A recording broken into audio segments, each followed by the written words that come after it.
All right. Welcome to the sideboard, and today we've got Jun Gods for you. Now, this is a deck that uh, was kind of rebuilt and re-updated from Patrick Dickman's list that he won top 16, well, not one, but top 16 in Pro Tour Amonkhet with. Now, granted, a couple cards were lost out of that, like Transgress the Mine and things like that out of the sideboard, but for the most part, all of the main board pieces are still there. So we kind of reconstructed the deck.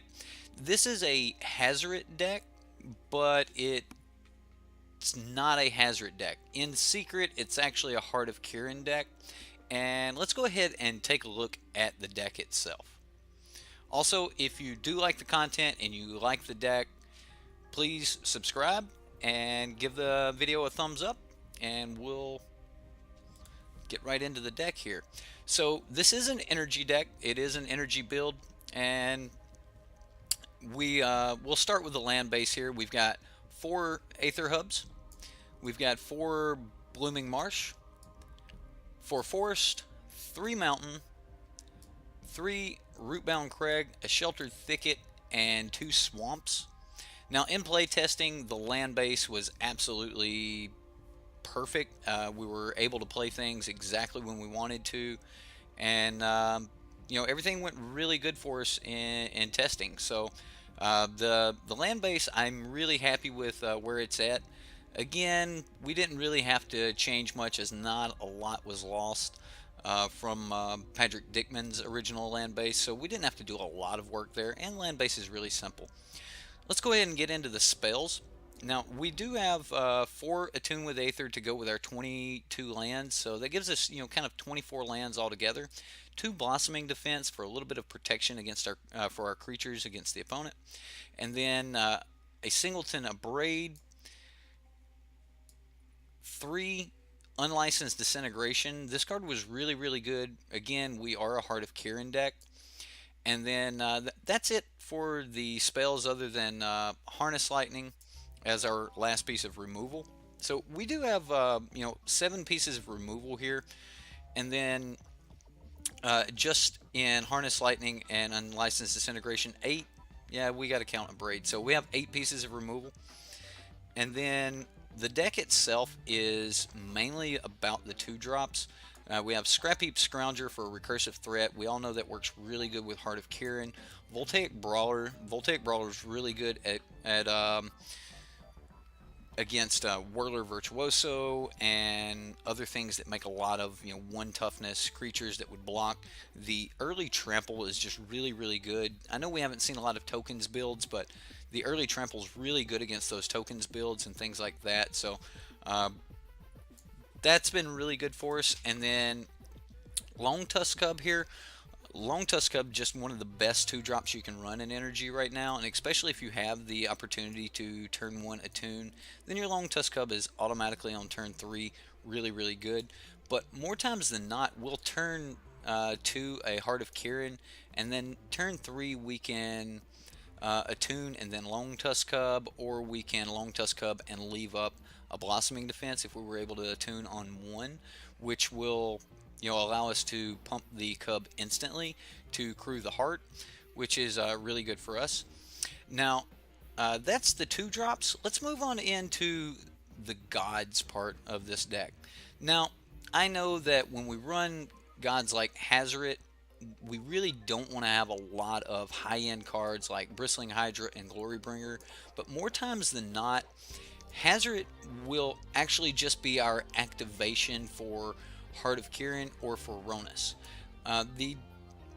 I found some articles from Patrick Dickman, and when he was originally building the deck, he had talked about how he kept trying to find a good, reliable source to keep Rhonas online, and also he needed a good, reliable source to be able to crew Heart of Kiran other than Rhonas, because again, you want to be able to keep Rhonas online, and you need to be able to crew Heart, and Hazoret actually fit that bill. So again, this is a Heart of Kiran deck. It does have Hazoret in it, but Hazoret is really, really good for us at keeping Rhonas online and to crew the Heart.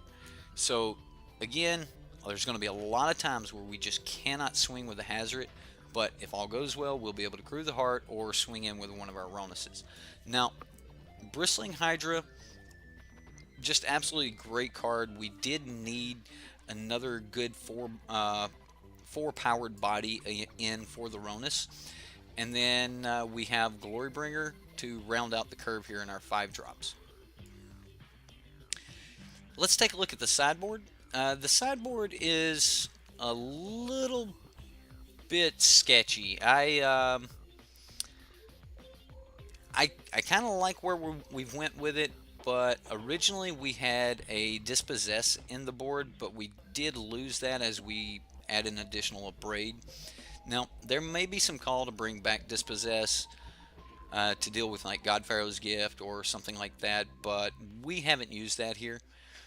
We are running 3 Duress, which is really good for us in the control matchup. It goes really good with our Lost Legacy for approach and things of that nature. We have 2 more copies of Abrade to bring our total count up to 3, which should help us out against those artifact decks. We also have an Appetite for the Unnatural, which is really good to help with artifact decks, but for more than not, we're going to be using this against those white decks to help remove cast outs and things of that nature on our Rhonases, Hazorets, and stuff like that. Not to mention to gain the extra 2 life may not hurt. And then we have Rampaging Ferocidon. This is another really good card against those Whirler Virtuoso decks and those go wide decks like the Oketra's Monument and Vampires decks. This is a really, really good card there. Also, any deck that could gain life. I could just go on and on about how good Rampaging Ferocidon is, not to mention the fact, which I am going to mention. So, yeah, to mention the fact that it's a 3/3 for 3, which can crew Heart of Kiran on curve. So, really, really good card here with the Rampaging Ferocidon. And then we have a couple Aethersphere Harvesters because we don't really have many ways to gain life in this deck. Actually, this is the only way we have to gain life in this deck. So we do have our Aethersphere Harvesters for that.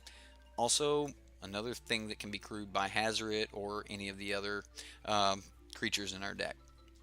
Now, Hour of Glory, originally we had a Vraska's Contempt in here, but more times than not, we would just remove a god from their hand, and then they would just play another one or something of that nature. So our Vraska's Contempt actually became Hour of Glory.